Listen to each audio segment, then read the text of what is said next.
If only they knew. The hub for young business minds. Yes, people, welcome back to the If Only They Knew podcast, sponsored by Mindskite, the mindset and well-being platform that is helping thousands of people with their mental health. In today's episode, we speak to Alex Price, the founder of 93 Digital, who speaks about freelancing at a young age and how he was able to leave uni to work for himself full-time. Right, Alex, thank you so much for coming on the If Only They Knew podcast. For everyone listening, if you don't mind explaining briefly a bit more about who you are and what you do. Yeah, definitely. Thanks for having me, Ted. I'm looking forward to talking. So I'm Alex Price. I've run a digital agency called 93 Digital. We've got a few different things happening within the business, but broadly it's UX design, development, digital strategy for a real mix of different clients, and then some digital marketing, SEO, paid work as well. And we also run a community kind of for marketers. So there's a few different things happening kind of under one umbrella. But yeah, my day-to-day is kind of founding and running 93 Digital. So I guess very busy then. It can be busy. Yeah. I'm lucky that we're at a kind of size and shape now where we have some people that have kind of bits of the business that they look after. And obviously that's really, really important for me at a certain point. But yeah, it kind of ebbs and flows. Sometimes we have busy days and sometimes slightly quieter ones. Yeah.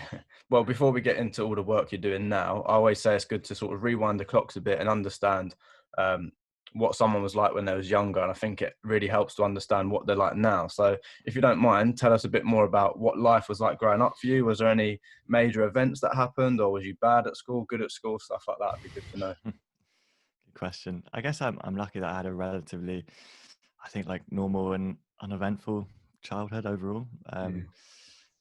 I was kind of one of those kids that I think at school like was kind of straight down the middle. Like, I wasn't bad. I wasn't super good. I wasn't like super bright. I wasn't super sporty. I was kind of just like in the middle on a lot of stuff. I think I figured out quite quickly that with school and education, that the easiest way to get through it was just to kind of put your head down and get on with it. And just like there's only so much you can ask questions and challenge stuff. And it was what it was. Like it was.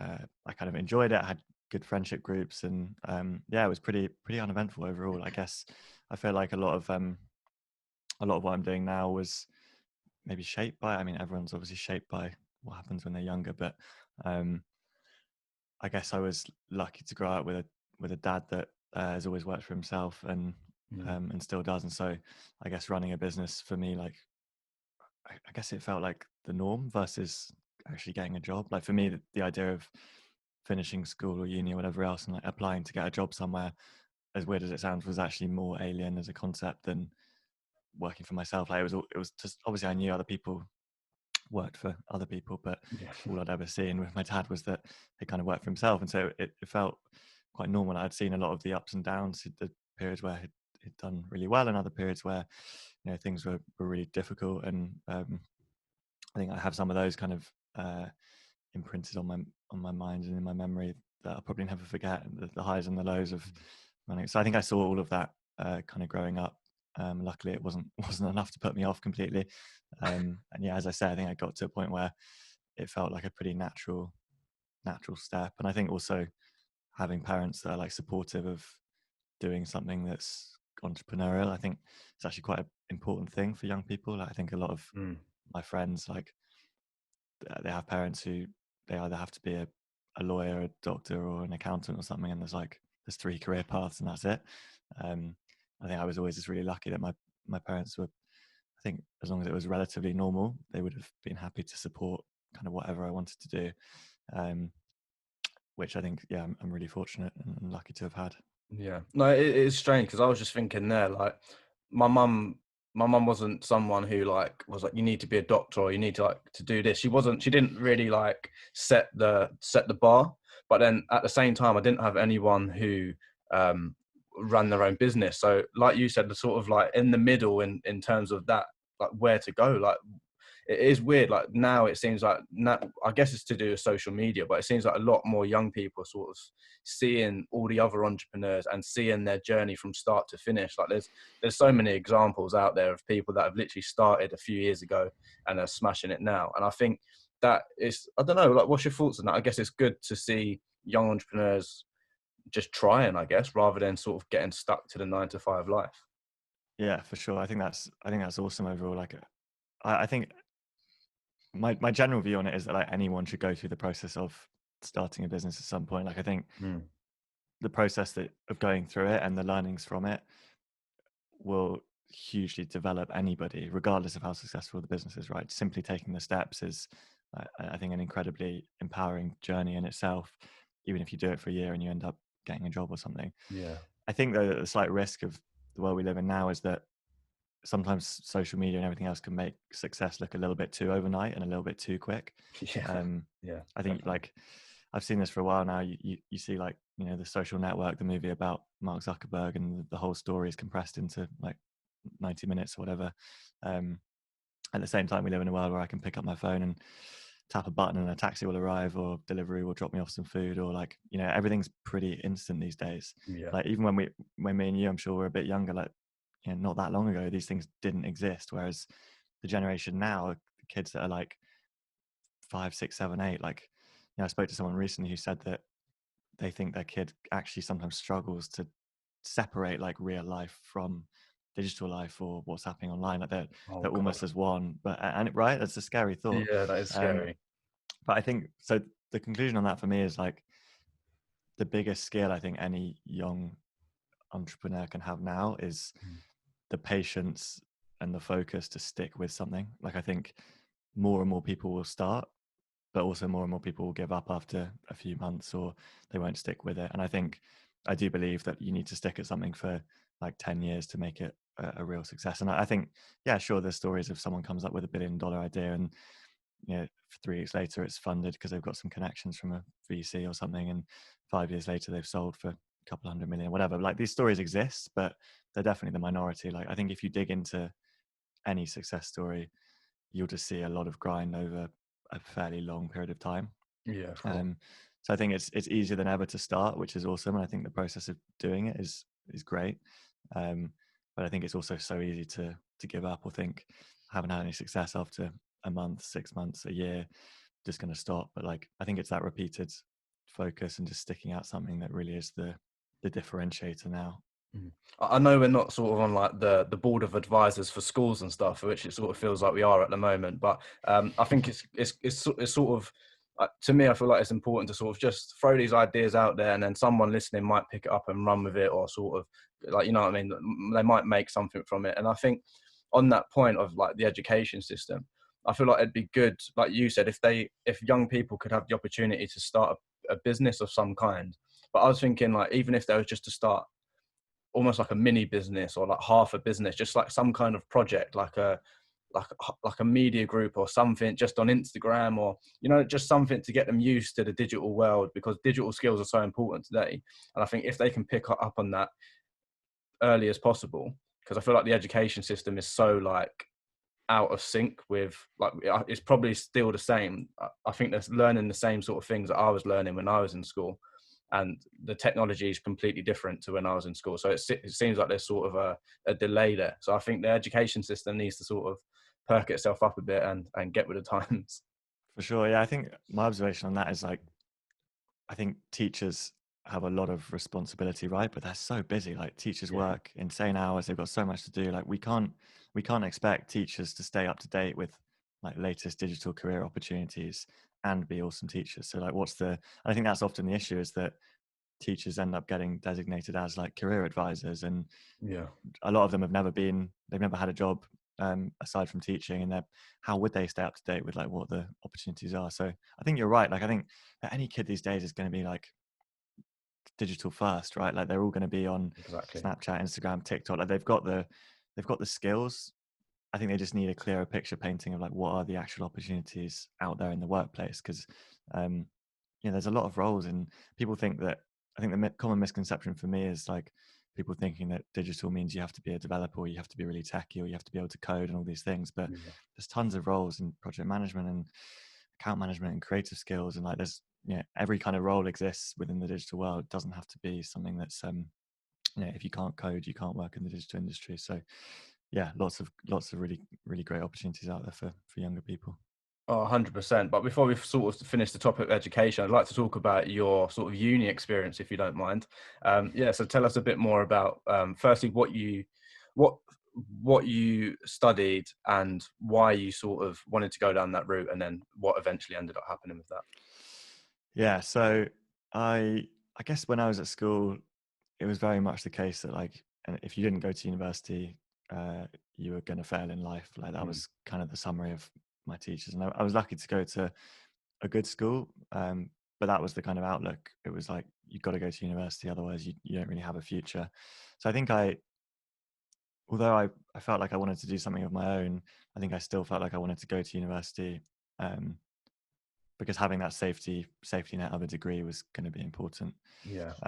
But I'd started freelancing when I was 16, so I was already doing bits of like freelance digital marketing work, web design development. I had basically a small freelance business that was doing all right. And like when I was living at home, I had no expenses, nothing to pay for. It's kind of all profit. It's just me and a laptop, and that's it. And I was kind of learning some skills as I went, and it was all good. And I ended up taking a gap year. I traveled for a bit, but like I worked for most of that gap year just because the business was fun and exciting. It was what I was interested in. Went to university at King's College in London. I ended up studying Spanish, completely random, like languages, just because I was quite good at languages. And I thought I get a year abroad as part of the degree, so it sounds like that'll be fun. I had to go to South America or Spain or whatever. It was quite an interesting course. It was as much about history and politics and Spanish Empire and everything else as it was about the language. So there's a bit of everything. So I was at King's College in London, which is a great university. Neither of my parents had been to university, so there was kind of a sense of pride of like I wanted to get a degree to some extent. I think it's fair. Like I would have been proud to have got one. And yeah, after a year, I basically worked like the whole way through that first year of being at uni. Like I think I had about eight contact hours a week of like actual uni time. That was insane. It was less than basically a day a week of actually being in lectures and teaching. At which point you're paying $9,000 a year for.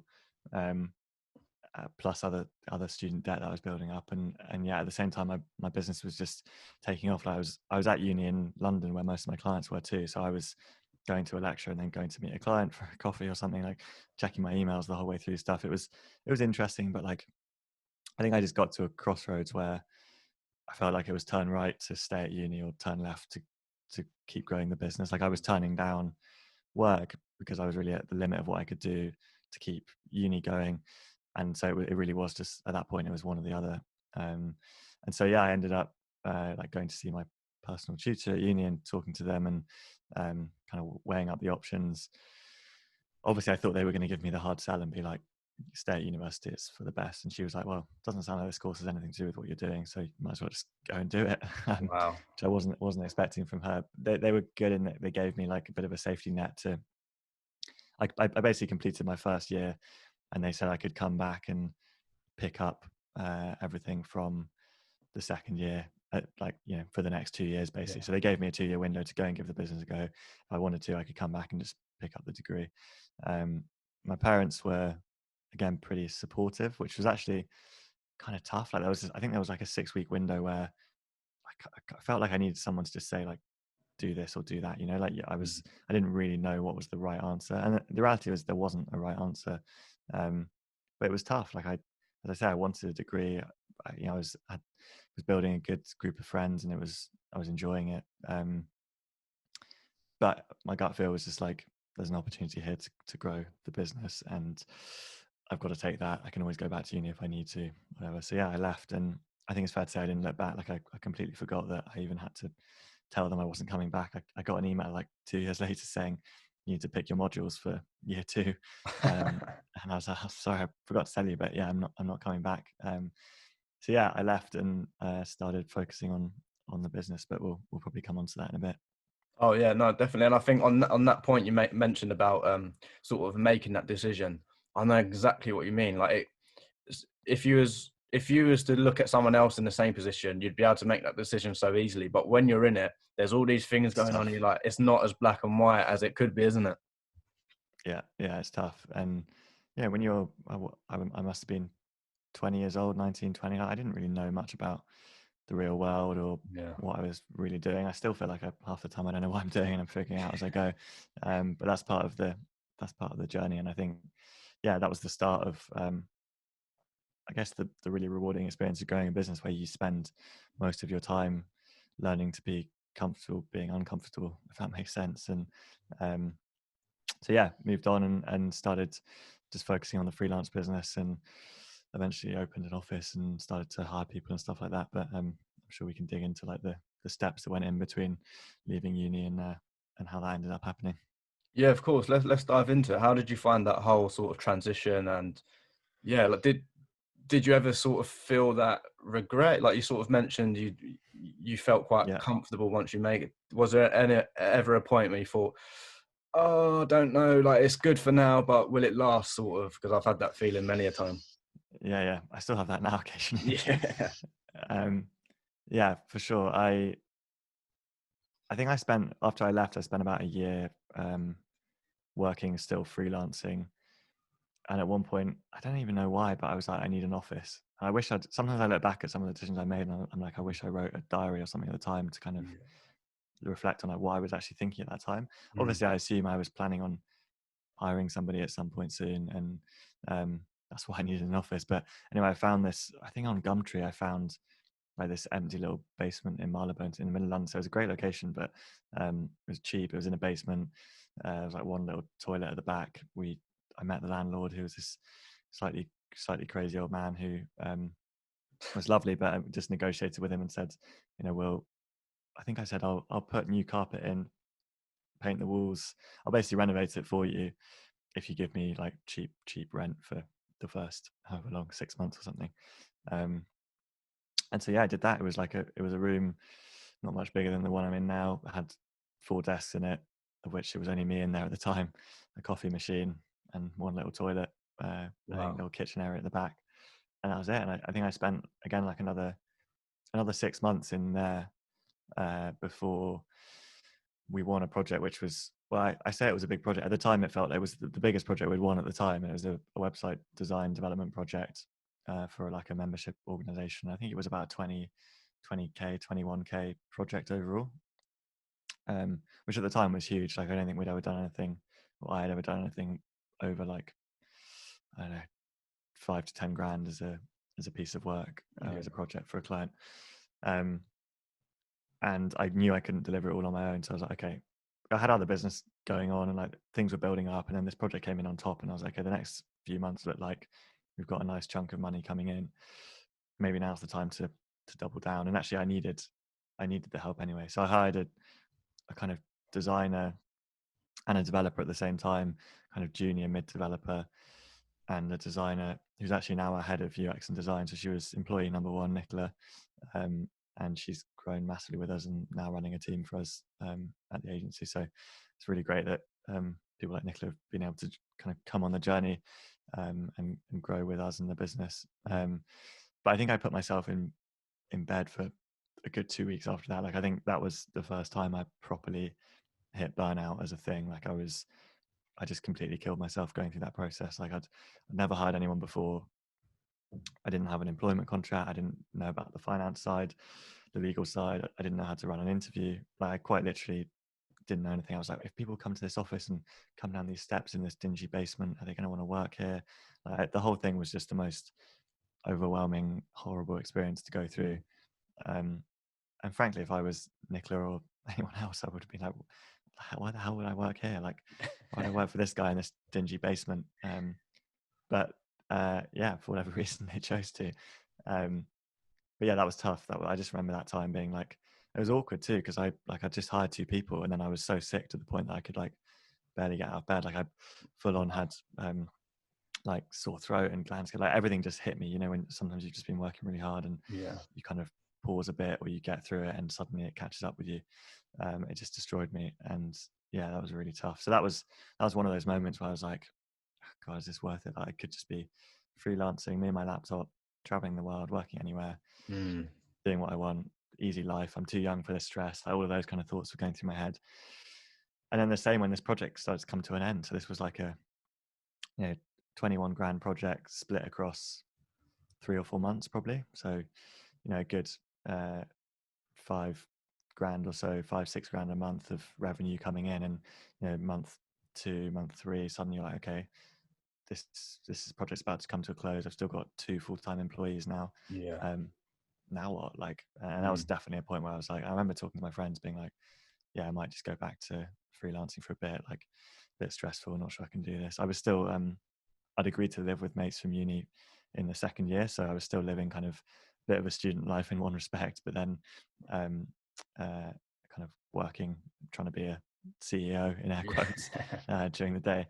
So yeah, that was tough. There's been lots of moments like that for sure. Yeah. So what was sort of driving you then? Like, because obviously you said you had the decision to either carry on sort of at the detriment of your health pretty much, and sort of make it work with the employees and go on to build a business, or you could have just, like you said, traveled the world, had some fun, lived a uni lifestyle whilst like just bringing your laptop along to like and doing it all sort of in the palm of your hands. So what was sort of driving you like one way or the other?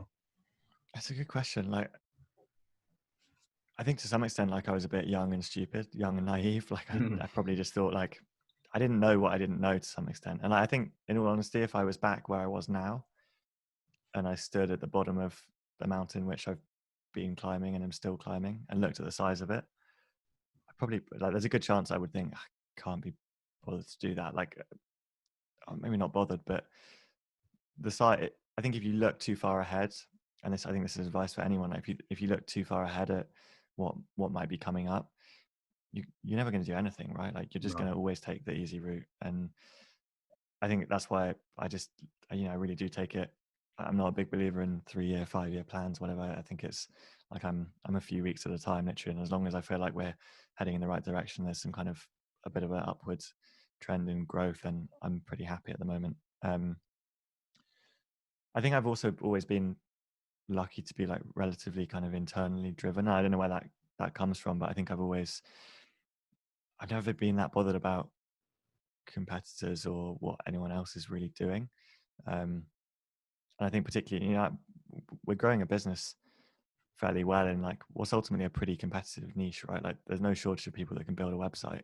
Everything from someone in India that will do it for $100 through to global digital agency that would charge you hundreds of thousands of pounds, if not millions, and everything in between. Like it is a noisy landscape. And so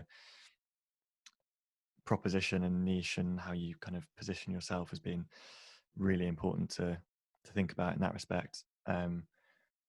But I think not really comparing to them, or realizing that to make a success in this industry, you have to try and carve your own path a bit, or double down into propositions and areas that where you have to do things a bit differently. And if you look one eye at the competitors the whole time, you're probably just going to be one step behind them the whole time. Like if you're always looking at what they're doing, you're just going to be emulating them a few months later.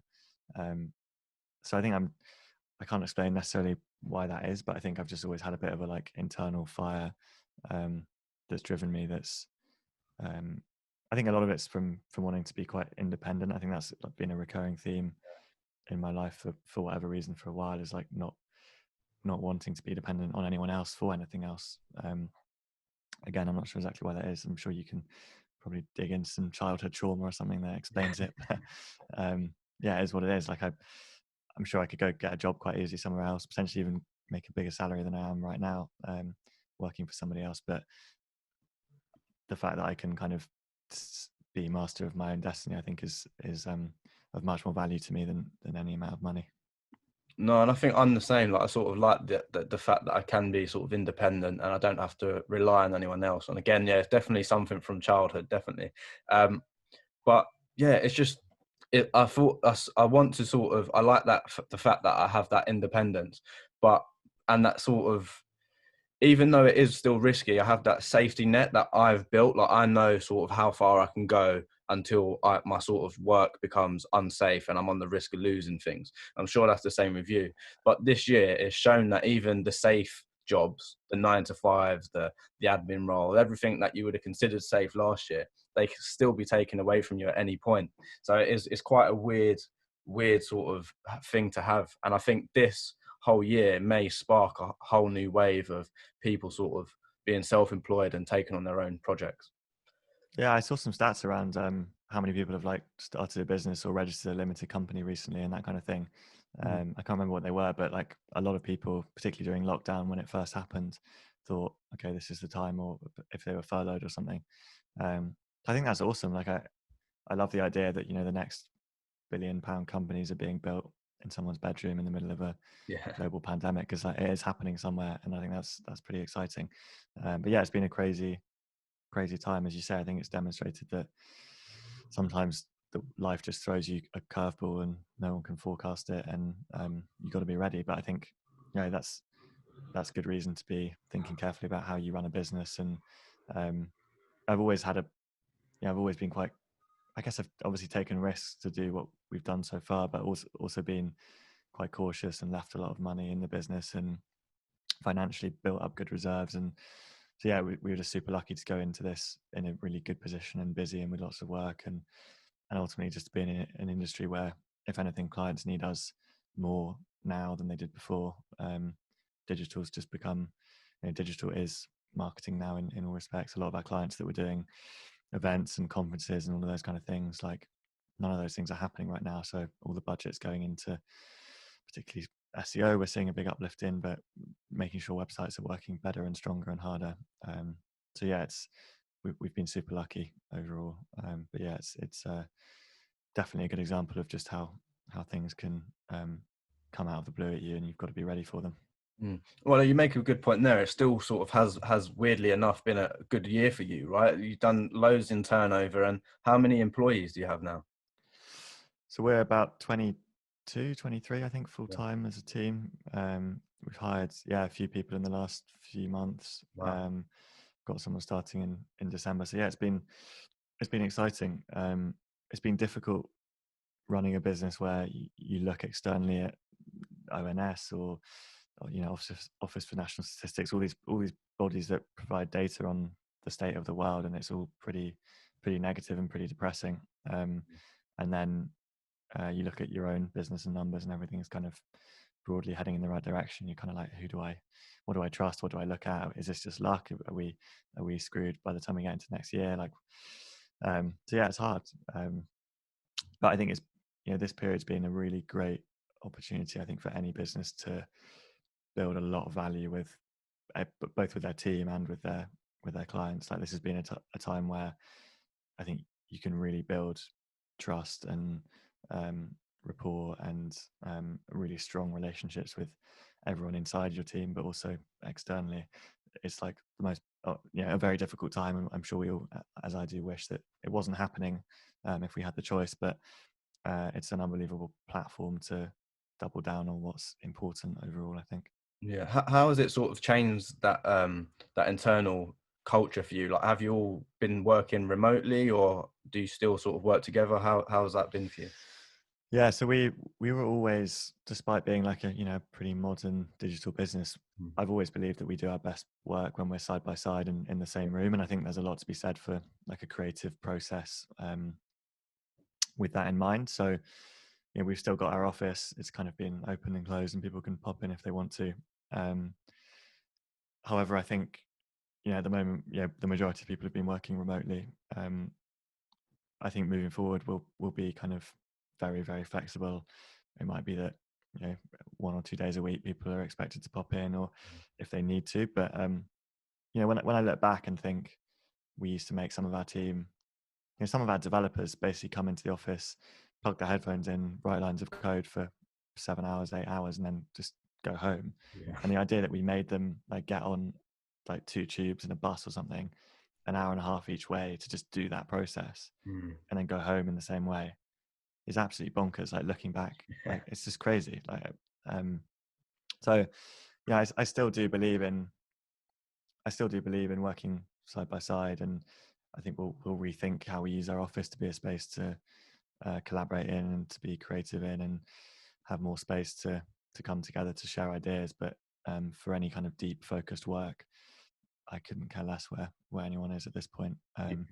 Yeah, I think we're lucky to work in a world where we have a team that are passionate about what they do and really good at what they do, but we're delivering projects and work for clients, and like, there's not really any room to, if the work doesn't get done, it becomes pretty visible really quite quickly. So it's very hard for people to be kind of not doing the work if they don't do stuff. It's just like it won't get done, and the client will go, "Where's our work?" And so we're lucky to be in a relatively, I guess, like deliverables based industry where we've got deadlines to meet constantly and work to do. So, but as I say, I think having a team that's hopefully feels empowered and is good at what they do and passionate about what they do means that we've had a generally a pretty easy ride. It's there's been challenges in terms of how we keep some degree of culture going. We've got another like pub quiz thing tonight over Zoom, which I know everyone's probably a bit sick of to some extent, but I think that's still good fun for the team. And we've had a couple of new starters, so it's nice for people to see them and meet them and that kind of thing. But it's been a good time for me, I guess, as a leader to reflect on like what we need to be doing and what works and what doesn't. No, and I think you're right with what you said about like sort of rethinking everything, because even at my last 9 to 5, when I was made redundant from that because of the coronavirus, which was sort of I was going to say a blessing in disguise, but I took it as a full-on blessing because I sort of wanted it to happen in a weird way, so I could focus on this. But when that happened, like I started to realize, like I had all this time at home, and it made me think, wow, I've been missing out on this for years. Like the fact I could get up, go for a run, take my dogs for a walk, start work when I wanted to. Like I could really start to create my own sort of lifestyle, which makes me think, what's sort of your lifestyle like in terms of like your routine, if you don't mind me asking? Like how much time do you sort of spend on work, and then compared to how much time you sort of wind down or relax, or you know what I mean? Yeah, it's a good question. I think particularly at the moment, trying to separate out like work hours from non-work hours is pretty tough. I think that's something that all the team have felt, and I'm kind of the same. Like it's easier to work longer days when you're working from home. You just kind of wake up, start working, and suddenly it's like, sometimes for me that's 7:30 in the morning, and suddenly it's 7 at night. But actually, I think what I've noticed is that I don't feel as tired. Like there's something about the commute and being in the hustle and bustle of London. Our office is just by Chancery Lane, Holborn, Farringdon area, so we're kind of in the heart of it. And for me personally, at least, like I've, on reflection, looking back at that, realized that actually drained me quite a lot. Like that was something that I didn't realize until I stopped doing it, because I don't really know any different. But definitely with some time to reflect, realize that I don't think that's best for me. Like in all honesty, like I think I'm happier, more focused, calmer, more balanced, better general kind of mental health when I'm not doing that every single day in the middle of London. So that's been again a bit of a blessing in disguise. I would have hoped that we wouldn't have had to go through a global pandemic for me to learn that, but silver lining slightly for me on a personal level. I try and stay as healthy as I can. Like I think I'm a massive believer in like exercise and how that can kind of reset the mind and balance, and that's a good reset for me. Like I'm a keen road cyclist, so cycle a bit, although the weather's getting a bit windy and cold, so I'm a massive fair weather cyclist. Like if there's a cloud and a bit of wind, like I'm calling it a day. I run otherwise, general, just some kind of free weight stuff, but for me that's a nice reset, even if it's 15 minutes. Like it gives me focus, it kind of just clears the mind in a really good way. But I think compared to maybe 2 years ago, I think my work-life balance is a lot better than it was. Like there was definitely this point where we were maybe, I don't know, 10, 12 people, where we weren't big enough to afford, or for it to add up to have that kind of next middle layer of management almost. And basically everything was on me. Like of those 10 people, like a lot of them were basically almost direct reports into me, and like line managing that many people was tough. And we just had to try and get through this bit of growth to a point where it then made sense for us to be able to bring in some people to add a kind of slightly second layer of, we're relatively flat as a business overall.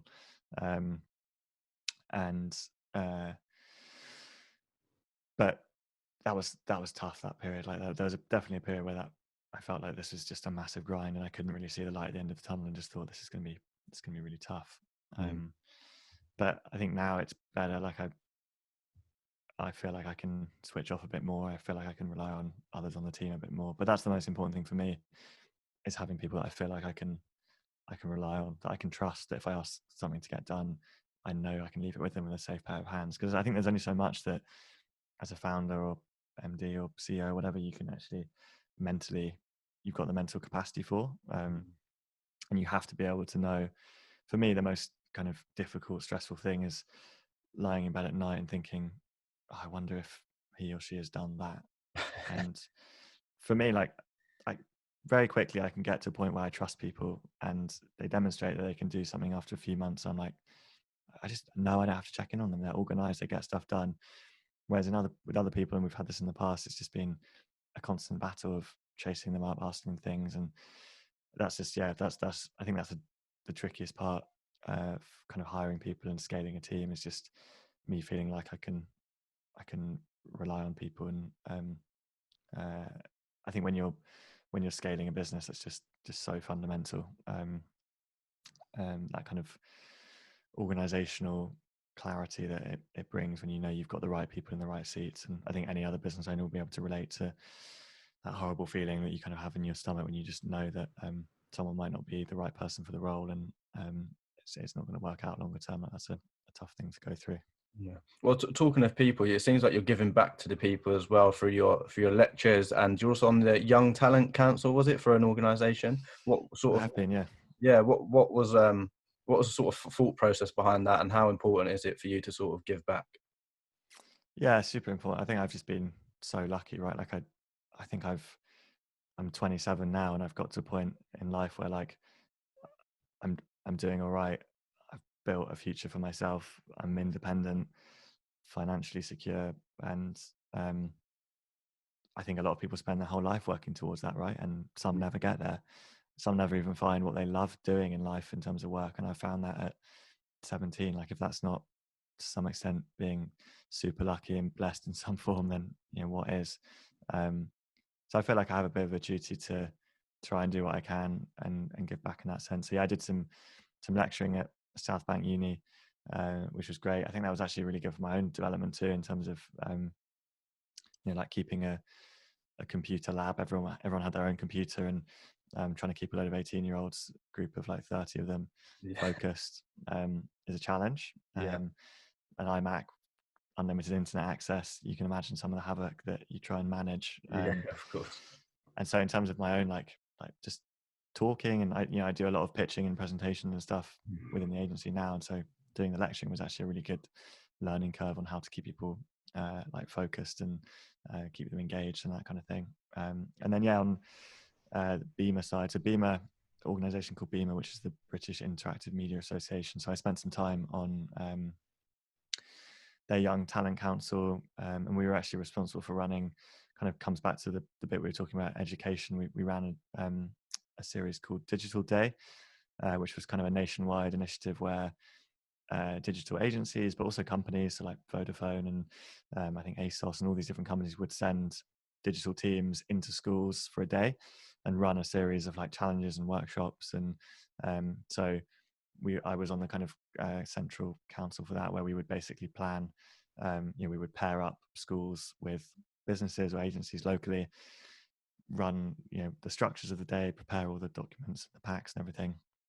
And it was awesome. Like, it was, we myself and my team have gone in on a number of occasions to run the day ourselves. We were paired up with a school in London, and it's just a great opportunity to tell people a bit about what we do. As we talked about earlier, like explain some of the opportunities that exist. I actually show them that there's these roles, and it's not all about just being a techie, and there's some rewards at the end. And so it's just a really nice kind of inspiring day. And I can say that all it takes is like one shine in the kid's eyes for that to feel like you've achieved a lot that day. Like, you're always going to have kids in an environment like that who aren't interested and just going to goof around or whatever, and that's cool. But I think all it takes is that one moment where you see like a switch flick, and someone think, I'm going to start my own business, and not just say it, but actually you can see that you've genuinely inspired someone to go away and think that way. That's hugely rewarding on a personal level for me as well. Yeah, no, and I think that sounds so important as well. It's definitely important to sort of, that's the same with the podcast. I think it's important just to sort of, like we said, if one person sparks an idea from something we say, I'm happy with that, But talking of yourself and the business, last question, what's next for you and the business? And then tied in with that, what do you want your legacy to be? Oh, it's a big question. Yes. So next for me, I think we're in a phase of just kind of scaling and growing. Like we've been through quite a lot of, I guess not change, but like enhancement of our proposition and where we want to focus and industries we're working with. So we work a lot with B2B technology businesses, software businesses, SaaS businesses. That's a big area of focus for us. And so we've been building out a lot of our offering around that sector. So we're very well known for designing and building WordPress projects. We're kind of enterprise WordPress specialists, but over time have been a bit more sector specific. So we've been building out a digital marketing team, and that's going really well and really exciting. So that's a big area of focus for me over the next couple of years. Is kind of, I think, basically in summary, scaling what we've got, and we've had some opportunities and are looking at potentially how that looks a bit more globally. I think we're in a world now where physical borders have gone up with COVID, but actually like digital borders have gone down. And if everybody's working remotely, who cares where your agency is? Like we're working with clients in the US and Sydney and Japan and Sweden and all over the place. So that's exciting. So we're doing some work around that and how we can have a bit more of a presence potentially overseas in different respects. So I think in a nutshell, it's kind of scaling what we've got. It's maybe a bit of a boring answer, but I think it's just kind of, we've got such strong foundations now. We've won a load of awards. We've got the creds. We've got the case studies, and we've got a team that's as experienced in producing as high quality work as we ever have. So yeah, it's really exciting in that respect to feel like we're in a really strong place, and actually there's just huge potential to keep that momentum going. Legacy, that's the big question. I guess I feel like if I can look back and feel like I've built something great, which maybe is as vague an answer as the previous one, but interpret that how you like in terms of built something great. But a business that's respected, a team that's happy, clients that respect us and want to work with us. And maybe they're quite simple things, but I think I really want to build something that's recognized as being the best at what it does. This isn't just about scaling something as quickly as possible to make as much money as possible, or solely for the sake of trying to sell something. I'm serious about the commercial aspect, and there's a big opportunity to grow, but at the same time, there's more to it. So building something great and at the same time commercially successful is kind of the balance that I'm walking at the moment. But I think the higher quality work that we do, the more focused we are on our clients, the more specialist we are, the more experienced our team are, the better quality work. All of those things add up to us eventually achieving our commercial goals anyway. So building something great is hopefully the legacy.